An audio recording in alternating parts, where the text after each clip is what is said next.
दोस्तों, आज की कहानी एक ऐसी नागिन की है जो ममता की तड़प में गलियों में भाग रही होती है। गांव वाले उसे देखकर घरों में छुपने लगते हैं। जो भी उस नागिन को देखता तो वह चिल्लाना शुरू कर देता। पर यह नागिन सिर्फ यही कह रही थी, मेरा बच्चा भूखा है, मेरे बच्चे को दूध पिला दो, कोई है जो मेरे बच्चों को दूध पिला दे। पर लोग डर के मारे हाथों में डंडे लिए उस नागिन के पीछे दौड़ने लगते। ये नागिन खुद को बचाती हुई पहाड़ी पर पहुंचती है। वहां अल्लाह के हुजूर गिड़गिड़ा कर दुआ मांगती है, ऐ मेरे अल्लाह, मैंने कौन सी खता कर दी? मेरा शौहर परदेश बैठा है और आज मैं नागिन बन चुकी हूँ। मेरा बच्चा भूख से अकेला घर में बिलख रहा है। दोस्तों, इस जालिम औरत ने एक ऐसा जुल्म किया कि जिसे सुनकर आपकी आंखों में भी आंसू आ जाएंगे। और फिर उसे ऐसी बदुआ लगी कि आज ये पहाड़ों पर और जंगलों में भटक रही है। दोस्तों, ये कहानी एक ऐसी बदुआ के बारे में है जिसके नतीजे में होने वाली तबाही से ये औरत महफूज न रह सकी और बरसों अपनी औलाद से जुदा रही। आखिर ऐसा क्या हुआ था कि इस औरत के नसीब में यह बर्बादी लिख दी गई? आखिर वो बदुआ किसने दी थी और क्यों दी थी? तो चलिए चलकर यह किस्सा सुनते हैं। दोस्तों, ये कहानी एक गरीब औरत सकीना के बारे में है। सकीना अपने शौहर के साथ एक छोटे से गांव में रहती थी। उसका छोटा सा घर उसकी खुशियों का गहवारा था। शादी के बाद वो दोनों बहुत खुश थे। रंग बिरंगे चमकीले कपड़े और चमकती खनकती चूड़ियां सकीना की कमजोरी थीं और शादी के बाद उसे ये वाफर मिकदार में मिली थी। वो हरदम सजी समरी रहती। अपने शौहर की मोहब्बत पाकर वो खुद को दुनिया की सबसे खुशकिस्मत लड़की समझ रही थी। लेकिन शादी को जब 1 साल का अरसा हो गया तो सकीना की खुशियों को जैसे किसी की नजर लग गई, क्योंकि अब लोग दबे दबे लफ्जों में उससे बच्चे के बारे में पूछने लगे थे। अरे, अभी तक तुम्हारी औलाद नहीं हुई? शादी के बाद पहला बच्चा जितनी जल्दी हो जाए तो उतना ही अच्छा होता है, वरना अगर पहली बार ही देर हो जाए तो फिर बहुत देर हो जाती है। लोग तरह तरह की बातें करने लगे और सकीना को तरह तरह के मशवरे देने लगे और वो लोगों की बातों पर बौखला जाती। घबराकर अपने शौहर से कहती, अकबर, लोग बार बार बच्चे के बारे में पूछते रहते हैं और मैं उन्हें जवाब देते देते थक चुकी हूँ। अल्लाह के खजानों में कौन सी किसी चीज की कमी है, तो फिर वो मुझे क्यों औलाद की दौलत से महरूम रख रहा है? तुम ऐसा करो, मुझे किसी हकीम के पास चेक करवा दो, शायद कोई बेहतरी हो जाए, शायद मुझे भी औलाद नसीब हो जाए। सकीना बहुत हसरत से कहती, जबकि अकबर उसे तसल्ली देता और कहता, ऐसा कुछ भी नहीं है, तुम्हें किसी हकीम या दवा की जरूरत नहीं है, तुम बिल्कुल ठीक हो। लेकिन फिर भी अगर तुम्हारी तसल्ली हकीम के पास जाकर ही होगी तो फिर मैं तुम्हें ले जाता हूँ। अकबर ने सकीना की तसल्ली करवाने की खातिर एक हकीम से वक्त ले लिया और उसे लेकर वहां चला गया। हकीम ने सकीना का मुआयना अच्छे तरीके से किया और यही कहा, सब कुछ ठीक है, बस अल्लाह की तरफ से देर है, तुम दोनों दुआ करो, अल्लाह जल्द तुम्हारी झोली भर देगा। सकीना वहां से आने के बाद बहुत पुरुम्मीद थी और उसे इस बात का यकीन हो चला था कि बहुत जल्द वो मां बन जाएगी। आजकल वो खुश थी और लोगों को यही कहती थी कि अब जल्द अल्लाह उसकी सुन लेगा। लेकिन दिन गुजरते जा रहे थे और सकीना जिस खुशखबरी के इंतजार में थी उसे अभी तक वो खबर नहीं मिली थी और दिन ब दिन सकीना मुरझाती जा रही थी। इस दौरान शादी के 5 बरस गुजर चुके थे और जब सकीना बिल्कुल नाउम्मीद हो गई तो अल्लाह ने उसे मां बनने की खुशखबरी सुना दी। सकीना को जब यह खबर मिली तो उसे जैसे यकीन ही नहीं आया। वो शिद्दत से रो पड़ी और कहने लगी, तुम मेरे साथ मजाक कर रहे हो। लेकिन अकबर ने जब उसे मोहब्बत से यकीन दिलाया तो फिर सकीना की खुशियों का कोई ठिकाना नहीं रहा था। वो खुश रहने लगी और लम्हा लम्हा अपनी औलाद का इस दुनिया में आने का इंतजार करने लगी। अकबर ने उन दिनों सकीना का बहुत ख्याल रखा, उसे हर खुशी दी, उसको हर वो चीज लाकर दी जिसकी सकीना को जरूरत हो सकती थी। वो अपनी हैसियत से बढ़कर सकीना का ख्याल रखता और उसे आराम देने की कोशिश करता। 9 माह के तवील और सब्र आजमा इंतजार के बाद सकीना ने एक बहुत खूबसूरत बेटे को जन्म दिया और उसे पाकर जैसे उसकी दुनिया मुकम्मल हो गई। अब तक उसके घर में जो खामोशी और सन्नाटे थे, उसके बेटे के आने से वो खत्म हो चुके थे। अपने बेटे को देखकर खुद अकबर भी बेहद मसरूर था। उन्हीं दिनों में अकबर का वीजा लगकर आ गया और वो सकीना को ढेरों तसल्ली और दिलासा देने के बाद अच्छी किस्मत और बेहतर मुस्तकबिल के लिए बैरून मुल्क चला गया। अकबर का बेटा फजल तब 3 महीनों का हो चुका था। सकीना ने अकबर को रोकने की बहुत कोशिश की, लेकिन उसका कहना था, अब हमें अपने बारे में नहीं बल्कि अपने बच्चे के बारे में सोचना है और उसके बेहतर मुस्तकबिल के लिए मुझे ये कदम उठाना ही पड़ेगा। सकीना ने बहुत मुश्किल से अपने दिल पर पत्थर रखकर अकबर को जाने की इजाजत दे दी और खुद को अपने बच्चे के लिए वक्फ कर दिया। अकबर के जाने के बाद वो बहुत उदास रहती, लेकिन फिर उसने अपने बेटे को अपना साथी बना लिया और हर वक्त अपने बच्चे के साथ लगी रहती और उसके नाज नखरे उठाती रहती। वो जैसे अपने बेटे के साथ एक छोटे से घर में कैद होकर रह गई थी। उसने कहीं पर भी आना जाना छोड़ दिया था और अपने बेटे के साथ अपने मन को बहला लिया था, क्योंकि अब अकबर भी यहाँ पर नहीं था और सकीना को उसकी कमी बहुत महसूस होती थी। लेकिन अपने बच्चे के साथ लगकर वो बहल जाती थी। एक दिन सकीना अपने बच्चे के साथ खेल रही थी। वो बातों में मसरूफ थी जब उसके घर के बाहर एक फकीर ने सदा लगाई, मैं भूखा हूँ, खाने को रोटी दे दो। लेकिन सकीना बदस्तूर अपने बच्चे के साथ मग्न रही। उसने फकीर की सदा को नहीं सुना, लेकिन फकीर ने दोबारा जोर से बुलंद आवाज में सदा लगाई। अब की बार भी सकीना ने उसकी सदा को नहीं सुना और अपने बच्चे के साथ खेलती रही। फकीर को बाहर उनकी आवाजें सुनाई दे रही थी और अब उसे इस बात पर गुस्सा आने लगा कि आखिर सकीना उसकी सदा क्यों नहीं सुन रही। तभी उस फकीर ने गुस्से में उसे आवाज दी, बाहर आओ और मेरी बात सुनो। फकीर की गरजदार और बारब आवाज सुनकर सकीना का दिल सहम गया और वो बेजारी से तेजी से बाहर आई। फकीर को गुस्से में देखकर सकीना कांप गई थी और कहने लगी, माफ कीजिएगा, मैंने आपकी सदा नहीं सुनी। जबकि वो फकीर गुस्से से बोला और कहने लगा, मुझे तुम्हारी आवाजें बाहर तक सुनाई दे रही थी और तुम कहती हो तुमने मेरी सदा नहीं सुनी। तुमने बहुत गलत किया। अब मैं तुम्हें बद्दुआ देता हूं कि तुम अपने बेटे से जुदा हो जाओ और 15 बरस तक तुम एक जंगल में नागिन बन के भटकती रहो। ये मेरी बद्दुआ है कि तुम्हारे साथ ऐसा ही हो। फकीर की यह बात सुनकर सकीना का दिल उछलकर हलक में आ गया और वो एकदम जट पड़ गई। कहने लगी, खुदा का वास्ता है, आप मुझे ऐसी बद्दुआ मत दें। मैंने पहले ही बहुत मन्नतों और मुरादों के बाद अपने बेटे को हासिल किया है। अल्लाह ने एक लंबे अरसे तक मुझे औलाद से महरूम रखा, और अब जब औलाद के साथ जीने और खेलने का वक्त आया है तो आप मुझे उससे जुदा होने की बद्दुआ दे रहे हैं। मेरे साथ ऐसा मत करें, मैं तो जीते जी मर जाऊंगी। बदले में आपको जो कुछ भी चाहिए होगा मैं आपको दूंगी, बस एक बार अपनी बद्दुआ वापस ले लें। सकीना ये कहते हुए उस फकीर के कदमों में गिर गई और रोने लगी। उसने अपना दुपट्टा भी उस फकीर के कदमों में रख दिया ताकि एक बार वो सकीना की बात मान ले और उसे बख्श दे। फकीर ने सकीना की हालत देखी तो कहने लगा, मुंह से निकली हुई बद्दुआ कभी वापस नहीं होती, लेकिन इसकी एक सूरत मुमकिन है कि मैं 15 सालों के बाद तुम्हें तुम्हारे बेटे से मिला दूंगा, लेकिन तब तक तुम्हें एक नागिन बनकर जंगल में जिंदगी गुजारनी होगी और तुम यूं ही भटकती रहोगी। फकीर की यह बात सुनकर सकीना तो बहुत परेशान हो गई और रोते हुए फकीर की मिन्नतें करने लगी, लेकिन फकीर ने उसकी एक न सुनी और कहा कि वादे के मुताबिक तुम अब 15 साल बाद ही अपने बेटे से मिल सकोगी। फकीर तो यह कहकर वहां से चला गया। फकीर के जाने के कुछ देर बाद ही सकीना ने अपने बेटे को जैसे ही गोद में उठाना चाहा तो उसी दम उसके जिस्म को 2-3 शदीद झटके लगे। सकीना घबरा गई और अपने बेटे से पीछे हट गई। वो दूर से अपने बेटे को देख रही थी। उसका ध्यान अपने बेटे में ही अटका हुआ था जो रो रहा था, लेकिन उसे इस बात की खबर नहीं हो रही थी कि वो एक इंसान से एक नागिन की शक्ल इख्तियार कर रही है। सकीना एक नागिन बन गई और अपने बेटे से दूर हो गई। सकीना का नन्हा बच्चा भूख से बिलख रहा था, रो रहा था और अपनी मां को तलाश कर रहा था। उसकी तड़प को देखकर खुद सकीना की ममता भी तड़प रही थी। वो भी रो रही थी, लेकिन वो बेबस हो चुकी थी और उसके इख्तियार में अब कुछ नहीं रहा था। एक फकीर की बद्दुआ ने उसे इस हाल को पहुंचा दिया था। सकीना रोते हुए अपने बेटे को दूर से ही देख रही थी। उसे मालूम था कि उसके बेटे की भूख का वक्त है और उसे इस वक्त दूध पीना है। सकीना अपने बेटे की तड़प को देखते हुए घर से बाहर निकली और गांव में लोगों से मदद मांगने की गर्ज से घर घर जाने लगी। वो लोगों को अपनी मजबूरी बताने की कोशिश करती, लेकिन जो कोई भी उसे अपने दरवाजे पर देखता उसे डर जाता और खौफजदा होते हुए फौरन दरवाजा बंद कर देता। एक दो ने तो उसे मारा भी। सकीना ने फिर भी हिम्मत नहीं हारी। अपने बेटे की भूख से बिलखती हुई सूरत उसकी निगाहों के सामने घूम रही थी और वो चाहती थी कि जल्द से जल्द उसके खाने का कुछ बंदोबस्त कर दे। जब गांव से उसे किसी सूरत भी कोई मदद न मिली तो उसने ये सोच लिया कि अब जंगल में जाकर कुछ तलाश किया जाए ताकि उसके बेटे की भूख तो मिट सके। यही सोचकर वो जंगल की तरफ निकल गई, लेकिन सारा जंगल भटक कर घूम फिर कर सकीना को कुछ भी ऐसा न मिला जो वो अपने बेटे को खिला सके। सकीना बेबसी के आलम में मुसलसल रो रही थी, तड़प रही थी और अपने बेटे का सोचकर उसकी ममता और जोश मारने लग जाती। लेकिन सकीना की बेबसी उरूज पर थी और वो इस वक्त कुछ कर नहीं पा रही थी। थक हार कर वो एक दरख्त के नीचे बैठ गई और रो रो कर अल्लाह से गिड़गिड़ाकर दुआ करने लगी। ऐ मेरे मालिक, तू सब कुछ जानता है, मैंने जानबूझकर कुछ नहीं किया। अगर अपने बेटे के साथ लगकर मुझे उस फकीर की सदा सुनाई नहीं दी तो मैंने ऐसा जानबूझकर नहीं किया। वो फकीर मुझे बदुआ दे गया, मैं अपने बेटे से जुदा हो गई। मैं उसके लिए कुछ खाने का बंदोबस्त नहीं कर पा रही हूँ। मेरी ममता तड़प रही है कि मैं उसे एक बार सीने से लगा लूं, लेकिन मेरे बस में अब कुछ नहीं रहा है। मेरे मालिक, मेरे बेटे के लिए गैब से इंतजाम कर दे, उसके लिए तू गैब से रिस्क का बंदोबस्त कर दे। सकीना रो रो कर अल्लाह के आगे गिड़गिड़ाकर दुआ मांग रही थी और तभी इतनी ही देर में उसकी बातों को एक बूढ़ी औरत ने सुन लिया। बूढ़ी औरत उस वक्त जंगल में लकड़ियां काट रही थी। लकड़ियां काट कर वो उन्हें फरोख्त करती और अपनी गुजर बसर करती थी। सकीना की बातें सुनकर वो हैरत में मुबतला हो गई और सोचने लगी, आखिर एक नागिन ये क्या मांग रही है? अल्लाह से ऐसे इल्तिजा क्यों कर रही है? आखिर इससे कौन सी गलती हो गई? ये क्या माजरा है? उसके तजस्सुस ने उसे मजबूर कर दिया कि वो एक नागिन के करीब आ गई और कहने लगी, मैं अभी तुम्हारी बातें ही सुन रही थी। तुमने अल्लाह से जो दुआ की है, आखिर तुम पे ऐसी क्या मजबूरी आन पड़ी है? तुम्हें किसकी बदुआ लगी है?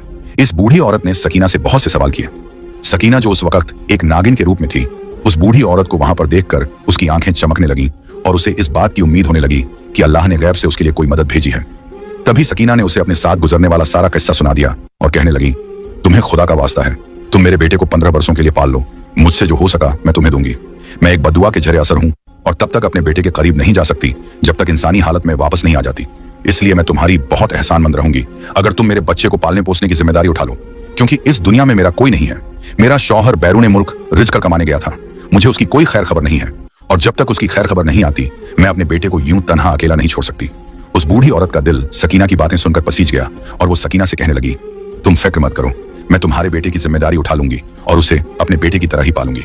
बूढ़ी औरत की बात सुनकर सकीना का दिल खुश हो गया और उसने बेइख्तियार ममनून नजरों से उसकी तरफ देखा और कहा, तुम्हारा ये एहसान मैं सारी जिंदगी नहीं भूलूंगी। तुमने आज मेरे मुश्किल वक्त में मेरी जो मदद की है, मैं सारी उम्र तुम्हारा ये एहसान याद रखूंगी। सकीना ने ममनूनियत भरे अंदाज में उसे कहा। बूढ़ी औरत वहां से सकीना के घर चली गई और सकीना के बच्चे को लेकर एक कुटिया में रहने लगी। वहां पर उसने उस बच्चे को मां जैसा प्यार दिया और उसके ऊपर अपनी ममता निछावर करने लगी। इसी दौरान गांव के जमींदार के घर शादी के तवील अरसे के बाद एक बच्चा जन्म लेता है, लेकिन पैदाइश के चंद मिनटों के बाद ही वो बच्चा अल्लाह को प्यारा हो जाता है। वो दाई जिसने उस बच्चे की पैदाइश की होती है जमींदार के पास आती है और उसे कहती है, आपका बच्चा अल्लाह के पास वापस चला गया है, उसने अपनी अमानत वापस ले ली है। लेकिन मैं ये खबर जमींदारनी को नहीं दे सकती क्योंकि उसकी हालत अच्छी नहीं है, और अगर उसे बच्चे की मौत की खबर दे दी गई तो मुझे डर है कहीं वो खुद भी इस दुनिया से न गुजर जाए। दाई की ये बात सुनकर जमींदार बहुत परेशान हो गया और कहा, अब मैं क्या करूं? मैं किस तरह अपनी बीवी को इस सदमे से बचाऊं? दाई भी जमींदार की परेशानी देखकर सोच में पड़ गई कि अब क्या किया जाए। तभी वहां पर जमींदार का एक खास मुलाजिम कहता है, जमींदार साहब, अगर हम गांव में से वक्ती तौर पर किसी का बच्चा ले लें तो मालकिन की तबीयत जब बेहतर हो जाएगी तो बच्चा वापस कर देंगे। अपने मुलाजिम की यह बात जमींदार को बहुत पसंद आती है और वो हुक्म सादिर कर देता है कि गांव में जिसके पास भी छोटा बच्चा है उसे लाया जाए ताकि मैं अपनी बीवी की गोद भर सकूं। लेकिन उसके मुलाजिम सारे गांव में बच्चा तलाश करते हैं और उन्हें कहीं पर बच्चा नहीं मिलता। इन्हीं में से एक मुलाजिम जमींदार से कहता है कि मैंने जंगल की एक कुटिया में एक बूढ़ी औरत के पास एक बच्चा देखा है। बच्चा बहुत खूबसूरत है, अगर आप कहें तो मैं वहां से वो बच्चा ले आता हूं और उस बूढ़ी औरत से सौदेबाजी कर लेते हैं। जमींदार को यह ख्याल पसंद आता है और वो मुलाजिम को जंगल भेज देता है।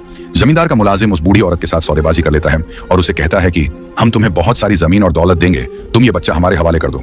वो बूढ़ी औरत पहले तो राजी नहीं होती, लेकिन जायदाद की खातिर वो मान जाती है और वो बच्चा जमींदार के मुलाजिम के हवाले कर देती है।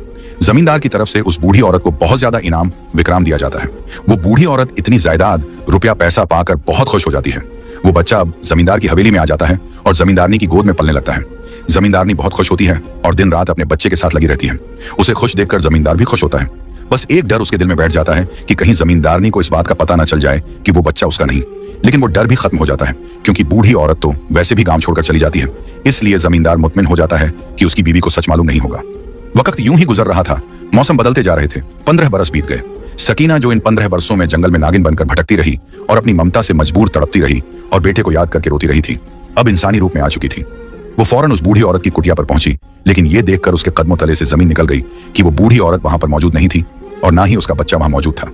सकीना बहुत परेशान हो गई। जबकि उसकी आजमाइश खत्म हो चुकी थी, उसकी बदुआ का असर झेल हो चुका था, तब फिर वो बूढ़ी औरत कहां गई? उसका बच्चा कहां गया? सकीना ने बहुत ढूंढा, लेकिन उसे कहीं उसका पता न मिला, न उसका बच्चा और न ही वो बूढ़ी औरत उसे मिली। सकीना परेशान हो गई थी और उसका दिल बैठने लगा था। तभी उसे उस बूढ़े फकीर का ख्याल आया जिसने उससे वादा किया था कि 15 बरसों के बाद वो उसे उसके बेटे से मिलवा देगा। सकीना बेताबी से उस बूढ़े फकीर के पास गई और उसे सारी सूरत हाल बताई। बाबा जी, आपने मुझसे वादा किया था कि जब मेरी बदुआ का असर खत्म हो जाएगा तो आप मुझे मेरे बेटे से मिलवा देंगे। अब आप मुझे मेरे बेटे से मिलवा दें, मैं उसके बगैर एक पल नहीं रह सकती। सकीना ने रोते हुए जब उस बूढ़े फकीर से फरियाद की तो वो सकीना को तसल्ली देकर कहने लगा, बेटी तुम फिक्र मत करो, तुम जल्द ही अपने बेटे से मिलोगी। जैसे कि मैंने तुमसे वादा किया था वैसा ही होगा। बूढ़े फकीर की तसल्ली ने सकीना के दिल को थोड़ा सुकून तो दिया था, लेकिन उसकी ममता बेचैन थी और वो बार बार अपने बेटे से मिलने के लिए तड़प रही थी। सकीना चूंकि अब इंसानी रूप में आ चुकी थी और उसे अब अपने जीने के लिए खुद ही कुछ घर का सामान और राशन लेना था, तो इसीलिए वो अपने लिए काम ढूंढने लगी। तभी उसे जमींदार के घर साफ सफाई का काम मिल गया। सकीना जमींदार के घर में सफाई का काम करने लगी। वो वहां पर जब जमींदार के बेटे को देखती तो उसका दिल तड़प उठता और वो अपने बेटे के बारे में सोचने लगती, मेरा बेटा भी अब इतना ही बड़ा हो गया होगा, वो कैसा होगा, कैसा नजर आता होगा। जमींदार के बेटे को देखते हुए सकीना सोचती तो उसकी ममता और बेचैन हो जाती, लेकिन जब उसे फकीर की बात याद आती तो वो मुतमिन हो जाती। एक दिन उसी तरह सफाई करते हुए सकीना को हवेली के सहन में जमींदार का बेटा खेलता हुआ दिखाई दिया। सकीना अपना काम छोड़कर जमींदार के बेटे को देखती जा रही थी। उसकी आंखों में एक अजीब सी हसरत थी, चेहरे पर अनोखी चमक थी। जमींदारनी ने जब उसे अपने बेटे को इस तरह देखते हुए पाया तो उसे बहुत गुस्सा आया। वो एकदम सकीना पर झपट पड़ी और कहने लगी, अरे ओ सकीना, आखिर तू मेरे बेटे को ऐसे क्यों देख रही है? क्या तेरा नजर लगाने का इरादा है? मेरे बेटे का खून वैसे ही बहुत हल्का है, उसे बहुत जल्दी नजर लग जाती है, इस तरह उसे मत देख। जमींदारनी ने बुरी तरह सकीना को छिड़क दिया। जमींदारनी की डांट सुनकर सकीना बेइख्तियार रोने लगी और कहने लगी, मालकिन, मैं आपके बेटे को नजर भरकर नहीं देख रही थी और न ही मेरा इरादा उसे नजर लगाने का था। दरअसल मेरा भी एक छोटा सा बेटा था जो बचपन में खो गया, मैं उसके बारे में सोच रही थी। अगर वो आज मेरे पास होता तो वो भी लगभग आपके बेटे की उम्र का ही होता। मैं उसी को सोच सोच कर याद कर रही थी। सकीना ने रोते हुए जब जमींदारनी से कहा तो जमींदारनी का दिल भी नरम पड़ गया और उसने सकीना से पूछा, तुम्हारा बेटा कैसे खो गया, क्या हुआ था? तभी सकीना ने जमींदारनी को अपनी सारी कहानी कह सुनाई, जिसे जानकर जमींदारनी हैरान रह गई और कहने लगी, ये तो तुमने बहुत अनोखी बात सुनाई है, मैं हैरान हो गई हूँ। मैं तुम्हारे लिए दुआ करती हूँ कि अल्लाह तुम्हें जल्द अपने बेटे से मिलवा दे। तुमने एक लंबी तपस्या काटी है, एक उम्र की रियाजत की है, अल्लाह तुम्हें तुम्हारे बेटे से मिलवा दे। जमींदारनी ने सकीना को दुआ देते हुए कहा तो सकीना बेख्तियार जमींदारनी की ममनून हुई। कुछ दिन उसी तरह गुजर गए जब अचानक ही जमींदारनी का बेटा बीमार पड़ गया। उसकी बीमारी का सुनकर जमींदार और जमींदारनी बेचैन हो गए। उनकी तो जान अपने बेटे में बसती थी और वो दोनों तो एक लम्हे के लिए भी उसे अपनी नजरों से ओझल नहीं करते थे। अब उसके बीमार पड़ जाने पर वो दोनों बेचैन हो गए थे।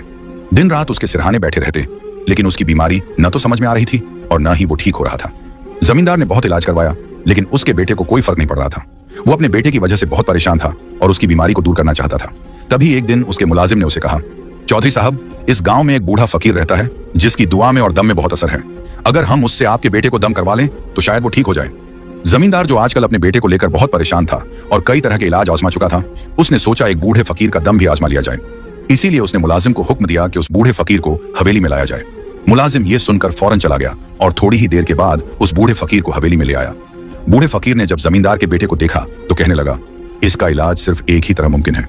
अगर इसकी सगी माँ इसके माथे पर हाथ रखकर बोल दे, बेटा अब उठ जाओ, अब तुम ठीक हो, तो फिर ये अपनी बीमारी से बाहर आ सकता है, वरना यह मुमकिन नहीं। बूढ़े फकीर की बात सुनकर जमींदारनी की आंखें एकदम चमक उठी, जबकि जमींदार कुछ बेचैन हो गया। जमींदारनी कहने लगी, बाबा जी आपका बहुत शुक्रिया, मैं अभी इसके माथे पर हाथ रखकर ये अल्फाज कहती हूँ और मुझे पूरा यकीन है मेरा बेटा फौरन उठ जाएगा। जमींदारनी आगे बढ़ने लगी तो जमींदार कहने लगा, अरे तुम किस फकीर की बातों में आ रही हो? वो यूं ही बोल रहा है, उसे कुछ खबर नहीं है। भला ऐसे कैसे मुमकिन है? तुम फकीर की बातों में मत आओ, मैं अपने बेटे का इलाज किसी अच्छे हकीम से करवाऊंगा। लेकिन जमींदारनी कहने लगी, भला उस फकीर की बात मानने में हरज ही क्या है? एक दफा कोशिश कर लेने दें, हो सकता है मेरा बेटा बीमारी से उठ जाए। ये कहकर जमींदारनी आगे बढ़ी और अपने बेटे के माथे पर हाथ रखकर कहा, बेटा अब उठ जाओ, इस बीमारी से बाहर निकल आओ, तुम्हारी माँ बहुत बेचैन है।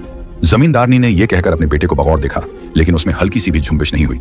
जमींदारनी ने बेबसी से फकीर की तरफ देखा और फिर जमींदार की तरफ, जिसकी आंखें कह रही थी, देखा मैंने कहा था ना, इस फकीर की बातों में मत आना। जमींदारनी की आंखें लबालब आंसुओं से भर गईं। तभी वो बूढ़ा फकीर बोला, मैंने कहा था इस लड़के की अपनी सगी माँ जब उसके माथे पर हाथ रखेगी तभी ये उठेगा, वरना नहीं। ये सुनकर जमींदारनी का रंग जर्द पड़ गया और उसने बेयकीनी भरी नजरों से उस फकीर की तरफ देखा और कहने लगी, बाबा जी ये आप क्या कह रहे हैं? इसकी माँ मैं हूं और भला ये मेरे कहने पर क्यों नहीं उठेगा? तभी वो फकीर बोला, नहीं बेटी, तुम इसकी माँ नहीं हो। अगर तुम इसकी माँ होती तो ये फौरन इस बीमारी से बाहर निकल आता। फकीर की बात सुनकर जमींदारनी ने नासमझी से जमींदार की तरफ देखा, जो इस बात पर नजरें चुरा रहा था। उसका अंदाज जमींदारनी को यह समझाने के लिए काफी था कि यह लड़का उसका बेटा नहीं है। इस हकीकत का इदराक होते ही जमींदारनी फूट फूट कर रोने लगी, जबकि जमींदार उसे अपने साथ लगाए तसल्ली और दिलासा देने लगा और उसे सारी हकीकत से आगाह कर दिया। जमींदारनी को हकीकत पता लगने के बाद जमींदार ने अपने मुलाजिम को हुक्म दिया कि उस बूढ़ी औरत को ढूंढ कर लाया जाए ताकि वो इस बच्चे को होश में ले आए। मुलाजिम कई घंटों की मशक्कत के बाद उस बूढ़ी औरत को ढूंढ लाया, लेकिन जब उसने बच्चे के माथे पर हाथ रखा तो वो लड़का होश में न आया, बल्कि उसी तरह बेहोश रहा। तब वो बूढ़ी औरत बहुत शर्मिंदा हुई और उसी शर्मिंदगी में उसने सारा सच बयान कर दिया और बता दिया कि ये बच्चा मेरा नहीं है, बल्कि एक नागिन का था जिसे किसी फकीर की बद्दुआ थी। ये सुनकर वहां पर मौजूद सकीना एकदम चौंक उठी और आगे बढ़ती है। उस लड़के को गौर से देखती है और बेइख्तियार अपना हाथ उस लड़के के माथे पर रखकर कहती है, बेटा अब उठ जाओ, इस बीमारी से बाहर निकल आओ। उसका इतना ही कहना था कि बेइख्तियार उस लड़के के जिस्म में झुंबिश हुई और वो एकदम होश में आ गया। ये मौजा देखकर वहां पर मौजूद सब लोग हैरान रह गए और सब सकीना की तरफ देखने लगे। तब वो बूढ़ा फकीर बोला, यही इस बच्चे की असल माँ है, इसी ने इसे जन्म दिया है। मैंने ही इसे बद्दुआ दी थी और मेरी बद्दुआ के जेरे असर ये नागिन बनकर 15 बरस जंगल में भटकती रही और अब इसकी तपस्या खत्म हो गई है। ये अपने बच्चे को ढूंढ रही थी और कुदरत ने इस तरह इन दोनों को मिलवा दिया और आज मेरा वादा पूरा हुआ। ये कहकर वो बूढ़ा फकीर वहां से चला गया, जबकि वो बूढ़ी औरत सकीना से माफी मांगने लगी और कहने लगी, दौलत के लालच ने मुझे अंधा कर दिया था, जिसकी वजह से मैंने तुम्हारे बेटे को जमींदार के आगे बेच दिया। जबकि सकीना ने उसे माफ कर दिया क्योंकि उसका बेटा एक अच्छे घर में पल बढ़कर जवान हो रहा था। जमींदारनी ने सकीना के आगे हाथ जोड़ दिए और कहने लगी, तुम मेरे बेटे को मुझसे मत छीनना। बेशक ये तुम्हारा बेटा है, लेकिन मैंने दिन रात इसे पाला है, अपनी औलाद की तरह इसकी परवरिश की है। जमींदारनी की यह हालत देखकर सकीना का दिल भी पसीज गया और तभी जमींदार सकीना से कहने लगा, मुझे खुशी है कि मेरे बेटे को उसकी हकीकी मां मिल गई है। अगर तुम बुरा ना मानो तो तुम इस हवेली में मेरी बहन बनकर रह सकती हो, मुझे कोई एतराज नहीं होगा। इस तरह तुम अपने बेटे के करीब भी रह सकोगी और जमींदारनी को भी अपने बेटे से अलग नहीं होना पड़ेगा। ये तजवीज सकीना को पसंद आई और उसने जमींदार की बात मान ली और वो सब उस बच्चे के साथ हंसी खुशी रहने लगे। सकीना के मुश्किल भरे दिन खत्म हो चुके थे और अब खुशियां लौट आई थीं।